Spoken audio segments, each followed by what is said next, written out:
예, 메리 크리스마스입니다.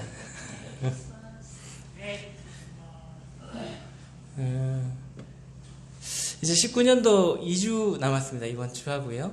이제 주보의 상단에 보면 이제 그 순번을 적어 놓거든요. 이제 51번째 올해 주보가 발행이 되었고요. 다음 주 되면은 52번째. 그러면 한 해 2019년도 이제 마무리가 되어 가게 됩니다. 참 올해 많은 일들이 있었던 것 같고요. 참 마음 아픈 일도 많았고 참 슬픈 일도 많았던 것 같습니다. 마음의 어려움도 많이 되었고 또 그럼에도 불구하고 또 한 해를 하나님께서 마무리 짓게 해주시고 또 여기까지 이렇게 인도하여 주신 주님께 참 감사한 마음도 한편으로 있는 것 같습니다. 그래서 올해는 성경을 다 한번 읽어보셨나요? 저는 아직도 못 읽었습니다. 열심히 아직 읽고 있는데 쉽지 않은 것 같습니다. 우리가 이제 오랜 시간 이제 하나님을 믿고 저도 이제 초등학교 때 어릴 때부터 저기 은우나 시안이가 발발발 기어다닐 때부터 대명동 교회에 나왔었고요. 어느덧 이제 40을 바라보는 그런 나이가 되었습니다. 초등학교 때 이제 하나님을 믿게 되고 또 이제 중학교 때 좀 더 이제 확신을 가지게 되어서 고등학교 1학년 때 이제 동기들과 함께 침례도 받았는데 이제 저도 이제 믿은 지가 20년이 넘었고요. 예. 이제 20년이 넘어가는데 그럼에도 불구하고 이 성경은 여전히 저에게 어렵고 쉽지 않은 책인 것 같습니다. 물론 이제 여러 가지 성경을 읽을 때 어려운 부분들이 있습니다만은 어렵게 되는 가장 큰 이유가 우리가 전체적인 이 성경의 흐름을 알지 못한 채 이제 부분적으로 이렇게 성경을 읽어 나가다 보니까 이제 힘차게 이제 시작해서 창세기를 넘어서면 출애굽기 초반까지는 좀 재밌는 것 같은데 후반에 넘어가면서 이제 성막을 만들고 또 이제 레위기를 넘어가면서 이제 법에 대해서 나오기 시작하면 이제 그만 이제 읽고 싶어지는 게 우리의 이제 패턴입니다. 그래서 창세기는 평생 동안에 내가 산 연수만큼은 최소한 읽습니다. 그런데 이제 그 뒤로는 우리가 잘 읽지 못하게 되는 것이 또한 우리의 모습이 아닌가 그런 생각이 들었습니다. 그래서 이제 그 좋은 책이 있어가지고요. 규장사에서 나온 책인데 예전에 한번 학생의 시간 그리고 청년의 시간에도 하다가 끝을 못 낸 그 책입니다. 그래서 이 책은 이제 테리 홀이라는 분께서 지으신 외국분이 지으신 책이고요. 이제 성경 파노라마라고 해서 이제 성경을 전체적인 흐름을 이렇게 살펴보는 그런 책입니다. 총 챕터가 12챕터로 이루어져 있어서 이제 시간이 나는 대로 허락하는 대로 함께 또 이 책들을 같이 살펴보면 좋을 것 같습니다. 그래서 이제 전체적인 성경의 흐름을 알고 거기에 대한 이제 부분적인 이제 말씀들을 읽어 나가시면 아무래도 성경을 읽는 데에 조금이나마 재밌게 또 도움이 되지 않을까라고 생각이 되어서 이런 부분들을 좀 살펴보면 좋을 것 같습니다. 이 책은 시중에서 구매하실 수 있습니다. 예, 그림도 많이 삽화가 되어 있어서 재미있게 또 이렇게 쭉 한번 읽어보실 수 있는 그런 책인 것 같습니다.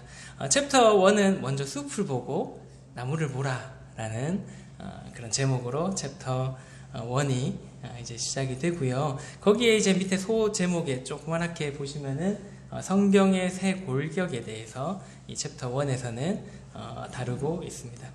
밑에 보시면은 이제 그림에 아인지 청년인지 모르겠습니다만 이제 퍼즐을 하고 있는 이렇게 그림이 나옵니다. 혹시 퍼즐 한번 해보셨나요? 이런 조각조각 나는 저희 집에도 지금 퍼즐이 3개가 있는데요. 이제 시아랑 시안이용이라서 9피스, 9조각짜리, 그 다음에 12조각짜리, 16조각짜리가 있습니다. 어른들이 하기에는 쉽습니다. 그런데 저도 이제 어제도 시아가 꺼내오길래 같이 해봤는데 9개 피스는 그림 안 보고도 맞춥니다. 그리고 12개까지도 그림 안 보고 맞추겠더라고요. 근데 16개는 요거 조금 헷갈리는 부분들이 생겨서 물론 이제 그림 안 봐도 맞출 수는 있습니다만은 아무래도 시간이 조금 더 걸립니다. 시중에 가면은 서점이나 이렇게 문구점에 가면은 좀 더 많은 조각들의 그런 퍼즐들이 팝니다. 100피스짜리, 100조각짜리도 있고요. 300조각, 500조각, 1000조각, 1500조각, 뭐 2000조각, 3000조각도 있습니다. 그래서 이런 퍼즐들을 크게 해가지고 액자로 맞춰가지고 걸어 놓으시는 분들도 있고, 그렇게 액자도 따로 팔고 그렇게 있습니다. 근데 이 퍼즐들을 맞춘다는 것이 이제 100조각 정도 되면은 쭉 흩어놓고 맞추라고 하면은 맞추기가 쉽지가 않습니다. 그래서 그럴 때에 우리가 맞추려면은 어떻게 해야 되나요? 완성된 그림을 보고 요 그림은 한 요쯤 되겠구나, 요쯤 되겠구나 이렇게 찾아 나가면서 맞추면은 아무래도 쉽지는 않지만은 그래도 조금은 이제 수월하게 그 퍼즐들을 맞출 수가 있습니다. 성경도 마찬가지인 것 같습니다. 이제 이 성경들은 66권이라는 퍼즐들이 이렇게 나뉘어져 있고요. 더 많은 장수로 1100장이 넘는 장수로 더 쪼개져 있습니다. 그리고 그 안에는 수많은 절들이 또 이렇게 쪼개져 있고 쪼개져 있고 쪼개져 있다 보니까 우리가 성경을 읽어 나갈 때에 그런 조각들을 잘 못 맞추게 되면은 좀 어려움이 겪을 수 있습니다. 다윗의 이야기라는 조각들이 따로 되어 있고, 또 뜬금없이 다른 또 요셉의 이야기들이라든가 또 에스라, 느헤미야 이런 여러 조각들이 성경에는 많이 나뉘어져 있습니다. 이 조각들을 우리가 어떻게 맞춰야 할지 모르기 때문에 성경이 조금 어렵게 느껴지고 또 재미없게 그렇게 느껴질 수가 있는 것입니다. 그렇기 때문에 이 전체적인 줄거리와 주제 그리고 그런 흐름들을 우리가 알 수 있을 때에 이 성경의 조각들이 좀 잘 맞춰지고 또 재미있게 그 성경들을 읽어 나갈 수 있게 되고요. 또 그 말씀들이 좀 더 잘 나에게 이해되고 받아들여질 수 있게 되는 것입니다. 우리 주변에 참 수많은 이단들이 있습니다. 저 대명동에 제일 큰 이단이 이제 대덕빌딩을 차지한 신천지라는 이제는 자랑스럽게 10만 명 졸업했다라고 어제 지나가다 보니까 사진을 크게 현수막으로 해가지고 정문에다가 붙여놨더라고요. 쭉 앉아가지고 이제 박사모 쓰고 수료받는 그런 사진을 앞에 자랑스럽게 붙여놓은 것을 봤습니다. 그 이단들이 그 이단뿐만 아니라 그 옆집에 또 여호와의 증인도 있죠. 여호와의 증인, 신천지, 또 여러 가지 기독교에 파생된 그런 이단들의 가장 큰 특징들은 이 조각을 자기의 입맛에 맞게 해석하기 때문에 이제 전체적인 성경의 흐름으로 봤을 때는 그 말씀들이 그렇지 아니함에도 불구하고 그 조각만 딱 빼어내서 이게 마치 그런 것처럼 해석을 하면서 사람들에게 혼란을 주고 그것에 대해서 하나님이 아닌 다른 것들을 신뢰하게 되고 믿게 하도록 하는 그런 오류에 빠지게 하는 것도 이제 그 조각들을 잘못 발췌해내고 잘못 해석했기 때문에 그런 것이라고 생각이 됩니다. 결국에는 우리는 이런 조각들이 전체적인 흐름에서 이 조각이 어떻게 이루어지고 있고 또 전체적인 흐름에서 이것이 어떠한 말씀인지를 볼 때에 그런 성경을 혼자 읽어갈 때에 그런 오류에 빠지는 일들을 막아주게 되는 것입니다. 옆에 이제 보시면은 이제 네 조각이 있는데요. 요 옆에 있는 네 조각은 어떤 그림일 것 같나요? 물론 이제 이 책을 공부해 보신 분들은 정답을 알고 계시겠습니다만은 모르시는 읽어보지 않으신 분들이 맞추신다면 제가 선물을 따로 준비해 드리도록 하겠습니다. 네 조각이 있는데요. 뒤에 정답은 나오는데 한번 그 정답이 나오기 전까지 중간에 말씀을 끊으셔도 상관없습니다. 생각이 나시면 얘기해 주시면 제가 따로 다음 주에 선물을 드리도록 하겠습니다. 성경을 이렇게 읽어갈 때 접근하는 방법이 두 가지가 있습니다. 성경 이제 종합적인 접근 방법이랑 분석적인 접근 방법이 있습니다. 종합적인 접근 방법은 이 그림에 나오는 것처럼 이 비행기를 타고 마치 아니면 산 정상에서 밑을 이렇게 쫙 내려다보는 그런 방법입니다. 그래서 좀 더 넓게 포괄적으로 이렇게 보는 방법이고요. 분석적인 이제 접근 방법은 농부가 이제 밭을 가는 것처럼 한 구절 한 구절 혹은 한 장 한 장 혹은 한 권 한 권씩 세부적으로 좀 더 이렇게 살펴보는 것이 이제 분석적인 성경을 보는 방법입니다. 종합적인 접근 방법은 이제 전체적인 흐름을 살펴볼 수 있는 그런 장점은 있습니다만은 좀 더 이제 세세한 것들을 놓칠 수 있는 그런 단점 또한 있습니다. 반대로 이제 분석적인 접근 방법은 세세한 부분들은 이렇게 살펴볼 수 있습니다만은 좀 더 큰 그림, 좀 더 하나님께서 보여주시는 그런 것들을 또 놓칠 수가 있는 것입니다. 그래서 어떠한 방법이 중요하다라고 얘기할 수는 없습니다. 우리가 성경을 읽을 때에 종합적인 접근 방법도 사용을 해야 되고요. 그 다음에 분석적인 접근 방법 또한 우리가 사용을 해야 됩니다. 그 상황에 따라서 좀 더 크게 넓게 볼 필요도 있고 좀 더 이제 세세하게 볼 필요가 있을 때도 있습니다. 그래서 이것들을 잘 이렇게 활용할 때 우리가 성경을 읽을 때 좀 더 나에게 많은 말씀들이 나에게 좀 더 다가올 수 있게 되는 그런 것입니다. 그래서 넓게 그리고 또 세세하게 성경책을 읽어나가는 방법들이 우리에게 필요한 것입니다. 좀 더 그 방법에 대해서 살펴보게 되면요.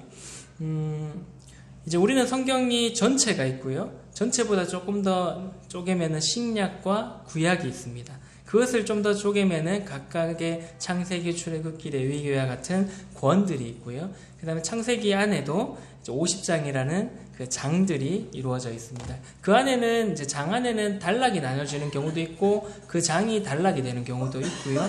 그 안에는 또 다른 이제 문장들과 절, 그 다음에 그 안에 단어들이 이렇게 이루어져 있습니다.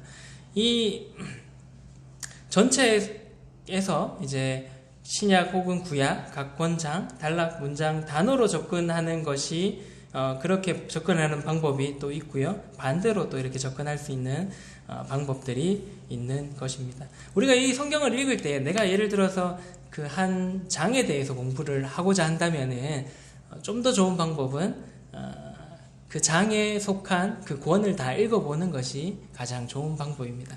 만약에 한 절을 내가 공부하겠다라고 한다면은 그 절이 속한 전체적인 장을 또 읽어보는 것이 좋은 공부 방법일 것입니다. 예를 들어서 이제 요한복음 3장 16절에 대한 말씀들을 살펴볼 때 물론 이제 그 3장 16절이만 읽어봐도 우리에게 큰 은혜가 되고 참 감사한 말씀입니다만은 그 전체적인 3장에 대한 내용들, 니고데모에 대한 내용들을 쭉 살펴봤을 때 예수님께서 왜 굳이 그 3장 16절에 대한 말씀을 언급하셨는지에 대한 부분까지도 이제 살펴볼 수 있게 되는 것입니다. 그래서 우리가 좀 더 이제 성경을 읽고 공부할 때에 내가 공부하고자 하는 범위보다 한 단계 위에 있는 만약에 각 권, 창세기를 공부한다면은 시간이 된다면 구약의 전체적인 흐름을 먼저 살펴보고 창세기를 본다면은 우리에게 더 유익하게 될 것이라는 것입니다. 그래서 종합적으로 보시든 분석적으로 보시든 그것을 잘 이렇게 활용하셔서 성경을 본다면은 우리에게 좀 더 유익하게 성경을 공부할 수 있는 방법이 될 거라고 생각이 됩니다. 조감이라는 뜻을 아시나요? 조감. 한자로 봤을 때는 이제 세조자를 쓰고요. 그 다음에 이렇게 굽어 본다라는 감자를 쓰고 있습니다. 그래서 새가 마치 하늘에서 이 땅을 굽어보는 것처럼 한다라는 뜻이 조감의 한자의 뜻입니다. 이제 마치 새가 하늘에 높이 올라가서 아래를 내려다보는 것처럼 우리가 이제 성경을 한눈에 살펴보는 것이 우리에게도 중요하다는 것입니다. 성경을 조감하는 것이 중요한 이유는 우리의 몸에도 이렇게 뼈가 있습니다. 뼈대가 있는데 동일하게 성경에도 그 성경을 이어주는 잡아주는 그런 뼈대가 있다라는 것입니다. 그래서 이 전체적인 성경의 그림을 조감할 때에 그 조각조각들이 어디에 맞춰지는지를 우리가 알 수 있게 되는 것입니다. 그럴 때 이제 말씀 시간에 혹 구약의 다윗의 이야기를 할 때 성경의 어떤 부분에 다윗 왕이 위치하는구나 라는 것을 좀 알게 되면 우리가 성경을 이해할 때에 조금 더 쉽게 되는 것입니다. 여기 앞에 나오는 16권은 이제 성경의 전체적인 줄거리를 나타내주는 권들입니다. 구약에는요, 창세기, 출애굽기, 민수기, 여호수아서, 사사기, 사무엘 상하, 열왕기 상하, 에스라서, 느헤미야서, 마태복음, 마가복음, 누가복음, 요한복음, 사도행전이 성경의 역사적인 이야기들을 다루고 있는 그런 책들입니다. 성경은 우리가 아시는 것처럼 1189장으로 이루어져 있고요. 66권으로 또한 이루어져 있는 책입니다. 그래서 그 역사서로 분류된 책들은 실질적으로 우리가 크게 분류했을 때 역사로 분류된 책들은 총 22권입니다만은 실질적으로 역사를 나타내주는 책은 16권으로 이루어져 있는 것입니다. 여기 나오는 그 책들은 말씀드린 것처럼 전체적인 성경의 줄거리를 나타내주고 있는 책들입니다. 그래서 이제 우리가 성경의 그냥 전체적인 흐름만 이 시대적인 역사적인 흐름만 보시려면은 여기 나오는 16권만 읽어보시면은 하나님께서 어떻게 창조하셨고 열왕의 시대는 어떻게 흘러갔고 그 다음에 포로의 시대, 그 다음 포로 귀환 시대는 어떻게 흘러갔는지를 쭉 한번 살펴보실 수가 있고요. 신약 시대에 예수님께서 어떻게 오셔서 또 어떤 사역을 하셨고 또 십자가에 언제 어떻게 돌아가셨고 그리고 난 뒤에 예수님이 승천하시고 난 뒤에 사도들이 어떻게 움직였는지에 대해서 쭉 한번 살펴보시려면 이 16권만 쭉 한번 읽어보시면은 충분히 성경의 줄거리를 이렇게 살펴보실 수가 있는 것입니다.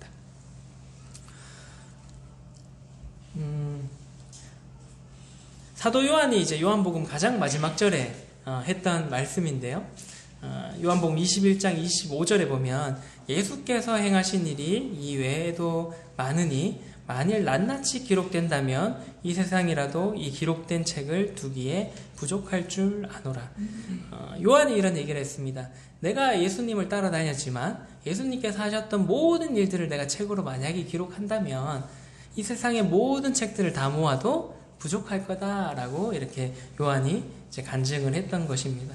만약에 하나님께서 하셨던 모든 일들을 세세하게 다 기록했다면은 이 신구약 성경만으로는 부족하겠죠. 우리가 이제 그 책이 많이 있는 곳이 한국에서 국회 도서관인데요. 거기에 책들을 다 모아도 하나님께서 하신 일들을 다 기록해서 놓아두기가 어려울 것입니다. 근데 이제 성경은 이 세상의 시작과 앞으로 세상에 있을 일들에 대한 미래 이야기까지 다 기록한 책입니다. 그리고 하나님의 계획과 사랑, 그리고 구원에 대해서 세상 사람들이 꼭 알아야 될 내용들에 대해서 세세하게 이제 기록되어 놓은 책들입니다.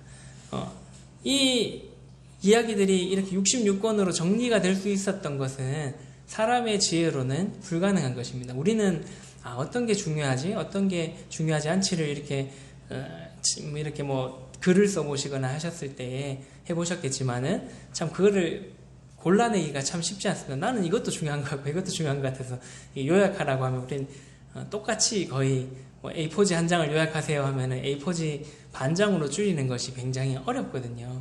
그래서 하나님께서 이 책을 만드셨기 때문에 이렇게 66권이란 책에 이렇게 함축할 수 있었던 것입니다. 왜냐하면 세상을 창조하신 분이시고 세상에서 가장 지혜로우신 분께서 영감을 주셔서 쓰신 책이기 때문에 이렇게 함축할 수 있었던 것이라고 생각을 합니다. 요한의 그 간증이 틀린 말이 아니죠.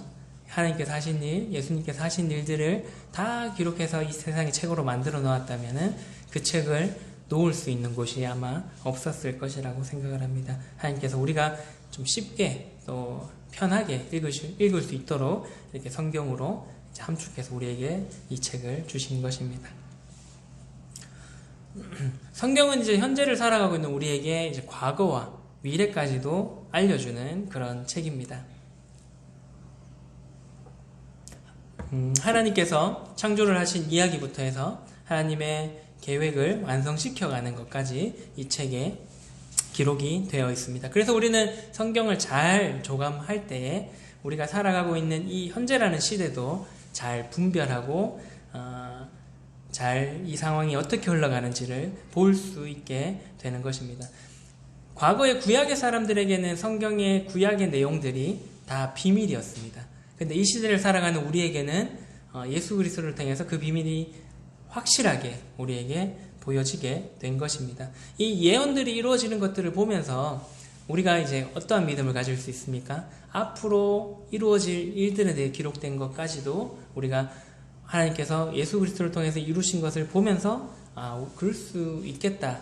그래 우리가 그걸 믿을 수 있다라는 믿음의 확신을 가질 수 있게 되는 것입니다. 결국은 이 구약의 성경을 통해서 또 이루어진 신약의 내용들을 통해서 이제 앞으로 이루어질 성경의 내용들까지 우리가 신뢰하고 믿을 수 있게 되는 것입니다.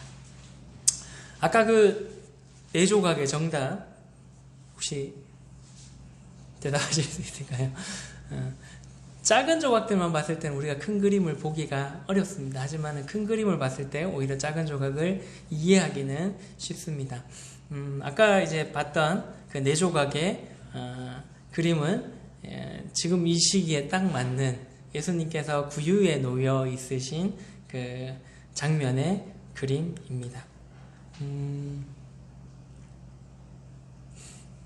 물론 이제 조각들도 우리가 봤을 때 유익한 부분들이 분명히 있습니다. 그런데 이제 전체적인 그림을 봤을 때 우리에게 더 많은 유익들이 있을 수 있다라는 것입니다. 그래서 우리가 전체적인 성경의 흐름을 살펴보면서 이런 많은 유익들을 누릴 수 있으면 좋을 것 같습니다.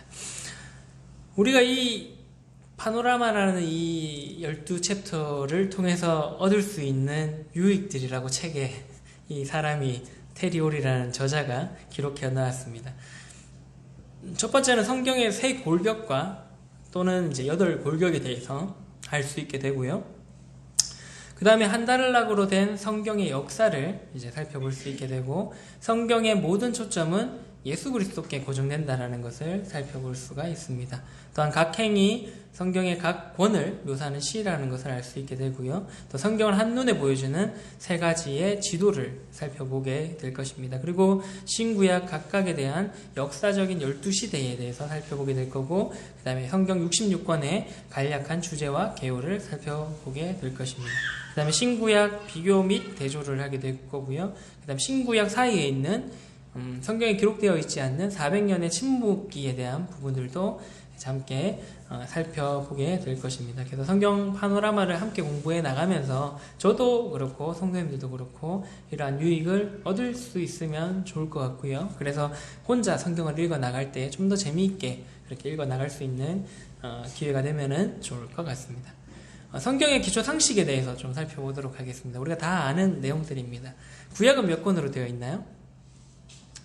39권. 이 저자가 외국인이라서 이렇게 좀 풀었습니다. 이제 올드 테스트먼트라고 해서 총 앞에 올드는 3자고요. 뒤에 단어는 9자로 9개의 알파벳으로 이루어져 있습니다. 그래서 3, 9 이렇게 해서 39권이다 라고 이제 외우기 쉽도록 그렇게 설명하고 있습니다. 신약은 몇 권으로 이루어져 있나요?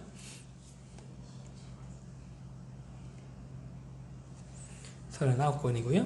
신약은 이제 또 27권으로 이루어져 있습니다.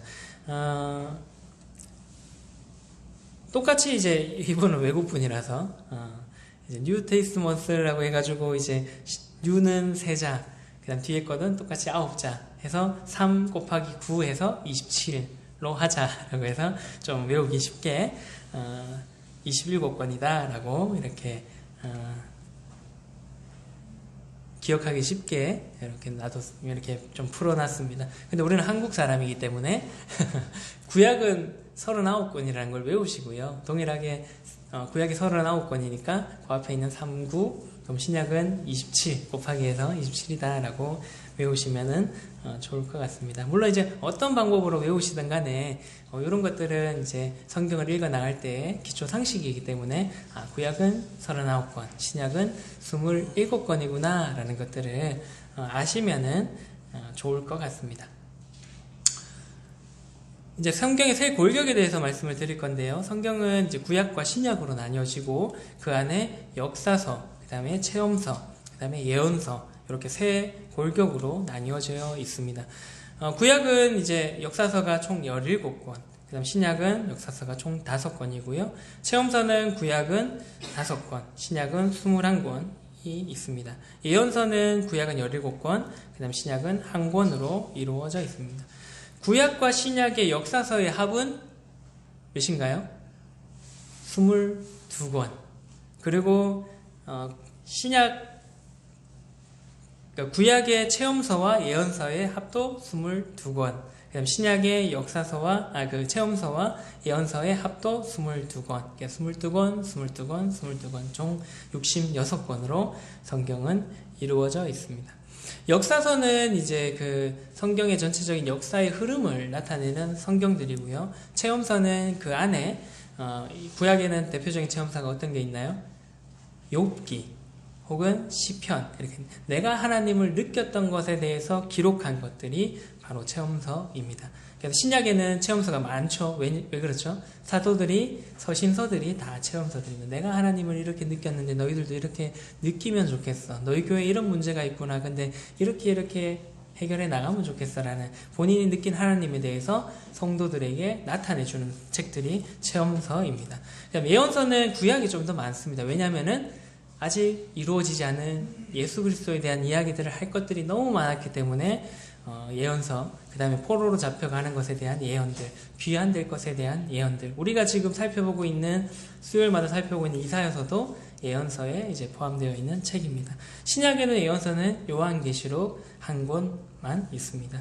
그래서 우리가 이렇게 좀 분류를 할 때 좀 성경을 읽어 나갈 때 이거 좀 내용이 갑자기 끊어지네 라는 느낌을 받을 때가 있습니다.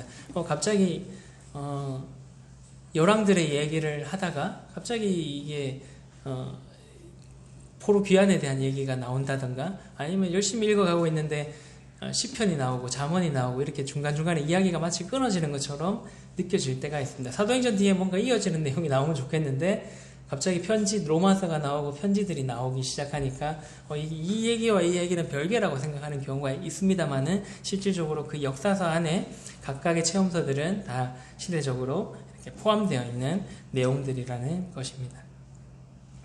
그래서 이런 것들을 좀 알게 되면 아무래도 성경을 읽어 나갈 때 그런 혼란들이 조금은 줄어들 수 있게 되는 것입니다. 역사라는 영어의 단어는 우리가 잘 아는 것처럼 히스토리입니다. 예. 그래서 이제 물론 하나님을 믿지 않는 사람들은 이 단어에 대해서 이렇게 푸는 것을 굉장히 싫어하고 아니다라고 얘기는 합니다만은, 우리는 이렇게 풀어가는 게 참 저는 좋은 것 같습니다. 앞에 이제 세자 히즈는 이제 그이에라는 뜻이죠, 한국어로. 뒤에는 스토리는 이야기라는 뜻입니다. 히스토리라는 것은 영어 단어로 봤을 때 그의 이야기, 곧 하나님의 이야기는 곧 역사다라고 우리는 이렇게 해석할 수가 있는 것입니다. 우리가 이제 수요일날 계속 이제 이사야서를 읽고 있는데요. 그 이사야서를 보면은 하나님께서 이 역사에 얼마나 관여하셨는지를 우리가 살펴볼 수가 있습니다. 어떻게 이 민족이 멸망할 거고, 또 이 민족이 어떻게 다시 회복될 거고, 또 앞으로 어떤 일들이 있을 거다라는 것에 대해서 하나님께서 얼마나 많은 관여를 하시고 계신지를 우리가 볼 수가 있습니다. 그래서 우리는 이 단어를, 비록 하나님 믿지 않는 사람들은 하나님의 이야기를 히스토리라고 한다면 좀 웃을지 모르겠습니다만은, 우리는 성경을 아는 사람으로서 하나님께서 얼마나 이 역사에 관여하시는 분인지를 아는 사람으로서 이 단어가 굉장히 공감이 되고 또 동의가 되는 단어인 것 같습니다. 역사라는 것은 곧 하나님의 이야기, 또 예수 그리스도의 이야기라는 것입니다. 아까 그 새 골격을 좀 더 이제 좀 보기 쉽게 표현하면 이렇게 좀 그림을 그릴 수가 있습니다. 총 역사서는 22권이라고 해서 22권을 이렇게 정리가 할 수 있고요. 창세기, 출애굽기, 글씨가 작습니다만은 레위기, 민수기, 신명기, 여호수아, 사사기, 룻기, 사무엘 상하, 열왕기 상하, 역대 상하, 에스라, 느헤미야, 에스더까지가 이제 구약의 역사서이고요. 신약은 줄거리를 나타내는 책과 동일합니다. 마태, 마가, 누가, 요한의 사복음서와 사도행전이 역사서에 포함이 됩니다. 체험서는 구약에는 욥기, 아까 말씀드렸던 시편, 잠언, 전도서, 아가서가 체험서고요. 그 다음에 신약에서의 체험서는 서신서 전체가 다 체험서입니다. 그 다음에 이제 구약의 예언서는 이사야, 예레미야 등등등 이렇게 많은 선지자들의 예언서들이 정리되어 있고요. 말라기까지가 예언서고요. 그 다음에 신약의 예언서는 아까 말씀드렸던 것처럼 요한계시록 한 권이 예언서로 분류될 수가 있습니다. 그래서 이 전체적인 역사를 그 흐름에 이렇게 지금 대략적으로 시대에 맞게 그 권들을 이제 배열을 했는데요.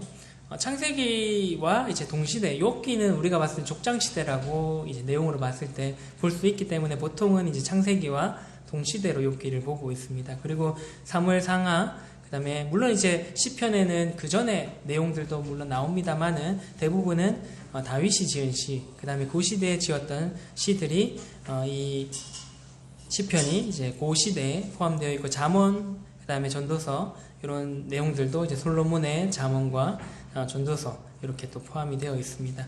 그 다음에 대부분의 서신서들은 사도행전의 그 시기에 쓰여져 있는 그런 내용들이고요.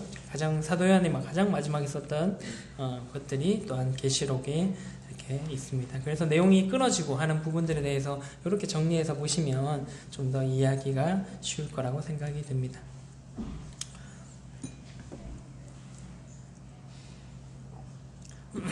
구약을 이제 시대적으로 조금 구분해 보면은 태초의 시대가 있고요, 창조의 시대가 있고, 그 다음에 족장의 시대, 노예 생활의 시대, 그 다음에 출애굽의 시대, 또한 가나안 정복하는 정복 시대, 그 다음에 사사 시대, 열왕 시대, 그 다음 바벨론 포로 시대, 그 다음에 포로에서 귀환하는 본국 귀환 시대, 이렇게 전체적인 줄거리를 살펴볼 수가 있는 것 같습니다. 그 다음 신약 시대에는 이제 메시아를 예비하는, 오실 것에 대한 최종적으로 마리아와 그 다음에 요셉에게 알려주고 실제로 태어나는, 그 다음에 예수님이 이 땅에 오시는 그 시대, 그 다음에 성령, 예수님이 승천하고 난 뒤에 성령이 다시금 강림해서 제자들에게 임했던 성령 강림의 사건이 있었고, 그 다음에 그 제자들과 그 다음에 사도 바울을 통해서 이 유대와 이방에까지 복음이 전파되는 시대가 있었고요. 그 다음에 이제 교회가 성장하고 전도하는, 그리고 이제 그 전도하는 과정에서 수많은 서신들을 기록하는 그 서신들, 그 다음에 마지막으로 요한이 이 세상의 끝날에 대한 이야기들을 기록한 요한계시록이 이렇게 신약 시대에는 있습니다. 이렇게 전체적으로 또 보시고 그 안에 세세적인 부분들을 보시면은 조금 더 도움이 되시리라고 생각이 듭니다. 성경의 이야기들을 요약하면은 그렇죠. 하나님께서 세상을 만드셨고, 근데 세상을 만드신 이후에 인간들이 범죄해서 하나님과 이제 멀어지게 되었죠. 그런데 이제 점점 더 이제 이 세상이 멀어지고 난 뒤에 하나님께서 구원의 여자의 후손을 통해서 구원을 계획하셨고, 그러고 난 뒤에 점점 세상이 악해지면서 어떻게 되었나요? 노아의 홍수가 일어나게 되고 하나님께서 세상을 심판을 하셨습니다. 그러고 난 뒤에 또 인간은 또 타락을 해서 하나님과 같이 되고자 해서 바벨탑을 쌓게 되고, 이 언어를 흩으시고 사람들을 온 세상에 흩으시는 사건들이 있었습니다. 그러고 난 뒤에 구약에 어떤 이야기들이 나오나요? 아브라함과 이삭과 야곱을 통해서 이스라엘의 민족을 이루어 가시는 이야기들이 나오게 되고, 마지막에 창세기 마지막에 요셉이 나와서 요셉을 그 애굽에 정착을 하면서 그 민족들이 200만이 넘는 민족들로 크게 성장하는 일들이 있습니다. 그러고 난 뒤에 출애굽기 시작은 어떻게 시작하나요? 요셉을 모르는 왕이 나타나면서 이제 노예로서 사는 그런 일들이 있게 되고, 모세를 통해서 이제 출애굽을 하게 되면서, 출애굽하고 난 뒤에는 이스라엘 백성들이 말을 잘 들었습니까? 그렇지 않았죠. 이제 반항하고 가나안 앞에까지 갔다가 정탐했는데 2명 빼고는 이제 우리는 질 거다라고 이제 불안에 떨게 만들어서 하나님께서 벌을 주셔서 어떻게 됐나요? 그 정탐했던 40일을 하루를 1년으로 계산해서 40년 동안 또 광야를 유랑하도록 그렇게 하셨습니다. 그 유랑하는 중에도 불평불만으로 많은 사람들이 죽었고요. 1세대는 이제 세월이 지나서 다 죽게 되고, 이제 모세와 여호수아와 갈렙이 그 앞에 바라봤을 때에, 모세도 또한 하나님 앞에서 죄를 지어서 그 가나안을 바라만 보고 들어가지는 못하게 되고, 여호수아와 갈렙을 중심으로 해서 또 2세대들이 그 정복시대 여호수아서부터 해서 또 그 이스라엘 땅을 정복하는, 가나안 땅을 정복하는 이야기들이 나옵니다. 그러고 난 뒤에 정착하고 난 뒤에 사사들의 이야기들이 나오죠. 죄짓고 회개하고 죄짓고 회개하는 그런 반복되는 삶들이 나오고, 그러고 난 뒤에 왕을 달라라고 이제 이스라엘 백성들이 얘기를 해서 그 왕을 하나님께서 세워주셔서 사울 왕부터 시작해서 다윗, 솔로몬 왕. 그 솔로몬이 죽고 난 뒤에 남유다와 이제 북이스라엘이 분열되게 되고, 그러고 난 뒤에 계속적으로 북이스라엘은 사악한 왕들만 있었죠. 그래서 아수르에 의해서 멸망당하게 되고, 그 다음에 남유다도 결국에는 바벨론에 의해서 멸망돼서 이제 그 포로로 끌려가는 일들이 있게 됩니다. 그러고 난 뒤에 이제 바벨론이 이제 페르시아 바사에 멸망당하게 되면서 어떻게 됐나요? 포로가 귀환되게 되는, 본국으로 돌아오는 사건이 일어나면서 성전을 다시 짓고 성벽을 다시 재건하는 이야기들이 이제 에스라, 느헤미야를 통해서 우리가 살펴볼 수가 있게 됩니다. 그러고 난 뒤에는 이제 에스더 이야기까지가 나오고, 그 시대에 이제 바사 제국에, 페르시아 제국에 있었던 여왕이었던 에스더 이야기가 나오고 성경은 이야기가 끊어집니다. 그러고 난 뒤에 갑자기 마태복음에 족보가 쭉 나오면서 예수님이 태어나실 것에 대해 얘기하면서 신약시대가 시작하게 되죠. 그리고 예수님이 30년 동안 이 땅에 3년 동안 실제적으로 그 사역을 하시면서 십자가에 달리시면서 우리를 구원해 주시고 승천하시면서 다시금 성령님이 내려오셔서 강림하셔서 제자들이 성령을 받아서 그 힘으로 충만함을 입어서 이제 복음을 목숨을 걸고 전하게 되고, 또 그 사도들과 또 예수님을 극적으로 만났던 바울을 통해서 이 세상에 복음이 전파되게 되는 이야기들이 성경의 전체적인 이야기고요. 이 땅의 끝날에는 예수님께서 다시 오셔서 우리가 예수님께로 가게 되는, 하나님과 함께 살게 된다라는, 그런 죄악이 없는 그런 세상에서 살게 된다라는 것이 성경의 전체적인 이야기들입니다. 이 성경은 이제 다양하게 지어졌습니다. 우리가 잘 아는 것처럼 이 성경은 거의 1만 킬로가 되는 포괄되는 지역에 대한 지역의 10개 나라에서 거주하면서 약 20가지의 서로 다른 직업에 종사한 40명의 기자들이 이 성경을 지었습니다. 다양한 직업군에서 이렇게 글을 짓게 되면은 그 내용들이 보는 관점이 굉장히 다르기 때문에 많이 이렇게 차이가 날 수밖에 없습니다. 근데 이 성경은 통일성을 가지고 있게 되고 주제도 동일하게 가지고 가고 있다라는 것입니다. 성경은 또한 이제 3가지의 언어로 쓰여졌는데 어떤 언어인가요? 히브리 사람들이 지었으니까 히브리어, 그 다음에 헬라 시대의 헬라어, 그 다음에 아람어, 이 3가지 언어로 성경이 기록되어 있습니다. 성경은 66권으로 기록되어 있고요. 밑에 나오는 것처럼 1189장으로 이루어져 있습니다. 그리고 성경은 이제 또한 여러 가지 문학 형태로 기록되어 있습니다. 시로도 기록되어 있고요. 또 산문으로도 기록되어 있고, 소설, 또 묵시, 자서전 형태, 또 역사적인 그런 형태로도 기록되어 있습니다. 그리고 10가지의 다양한 수단이라 함은 펜으로도 썼고요. 또 끌로 이렇게 또 썼고, 가죽에 기록된 것도 있고, 진흙에 기록된 것도 있고, 그 다음에 돌에 기록된 것도 있습니다. 다양한 방법으로 또한 기록이 되었습니다. 성경에는 이제 2930명의 등장인물들이 등장하고 있고요. 그 등장인물들은 1551개의 지명에서 또 이제 활동을 했던 지명이 그렇게 또한 언급되어 있습니다. 이렇게 이제 다양한 사람들과 다양한 직업들, 또 다양한 그 방법으로 기록이 되었지만은 이렇게 아까 말씀드렸던 것처럼 성경은 중구난방하지 않고 통일성 있게 또 이런 기록이 되어 있는 책입니다. 왜냐하면은 하나님의 감동을 입어서 그 책들을 기록했기 때문에 그런 통일성을 가질 수가 있었던 것입니다. 결국에는 저자는 누군가요? 하나님이십니다. 이 성경의 저자는 하나님이십니다. 이 40명의 기자들은 단지 하나님의 말씀을 대필한 대필 작가일 뿐인 것입니다. 그래서 하나님께서 온전히 이 성경을 쓰도록 하셨기 때문에 이 성경은 통일성을 가지게 되고 이 주제는 동일하게 되는 것입니다. 이 성경의 주제는 무엇입니까? 예수 그리스도이십니다. 예수 그리스도께서 이 땅에 오실 것과 또 예수 그리스도를 통한 구원의 계획들, 또 예수 그리스도를 통한 이 세상에 하나님의 사랑이 나타남을 끊임없이 이야기하고 있고요. 예수 그리스도를 통한 새로운 나라와 또 왕국을 만드실 것을, 그래서 이 세상을 완성시킬 것을 이제 말씀하고 있는 것이 바로 이 성경인 것입니다.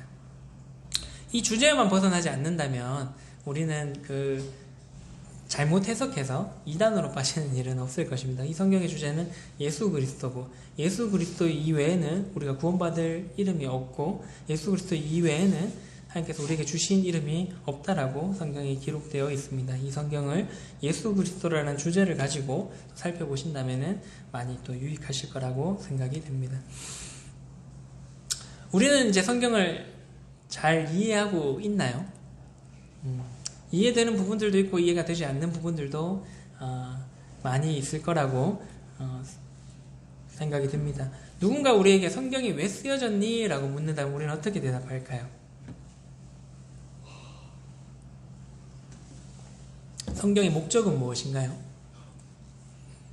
첫 번째는 제 생각입니다만은 하나님을 친히 나타내시기 위해서 이 성경을 우리에게 주셨다라고 생각을 합니다. 그 다음에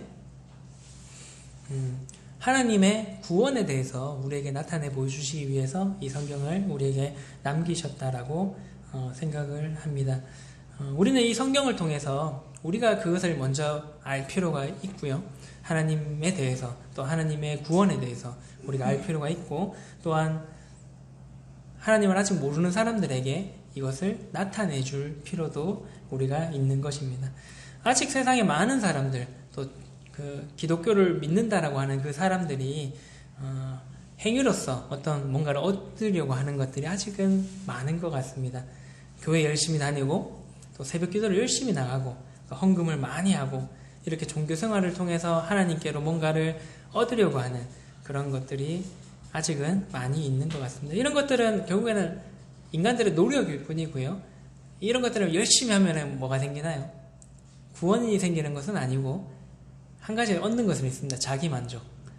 내가 이렇게 했으니까 뭔가 내 스스로가 굉장히 부분하고, 아 그래 뭔가 오늘 좀 한 것 같네, 하나님께 다 한 것 같아, 하나님이 나를 기억하실 거야 라는 그냥 자기 만족만 생길 뿐인 것입니다. 여기 나오는 그림처럼 인간은 끊임없이 모든 종교들은 구원을 얻으려고 노력을 합니다.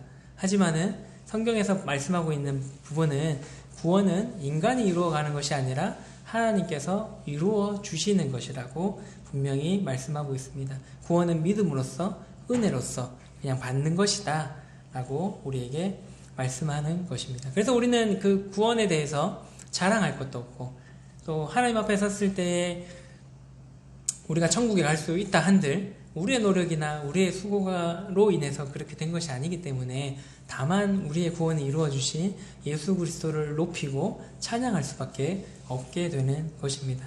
그래서 대부분의 종교의 그 행위로서 뭔가 덕을 쌓아서 극락에 간다라는 불교의 가르침이나 그런 여러 가지 뭔가 내가 잘해서, 내가 착하게 살아서 뭔가를 한다라는 것들은 이 하나님의 말씀, 성경을 제대로 모르기 때문에 생기는 그런 오류인 것입니다. 그래서 우리는 먼저 우리가 이 성경에 대해서 제대로 알고, 그 다음에 우리가 안 이 성경에 대한 믿음에 대한 확신에 대해서 또 다른 사람에게 알려주고 전해주는 그런 역할들을 우리가 해야 될 것입니다.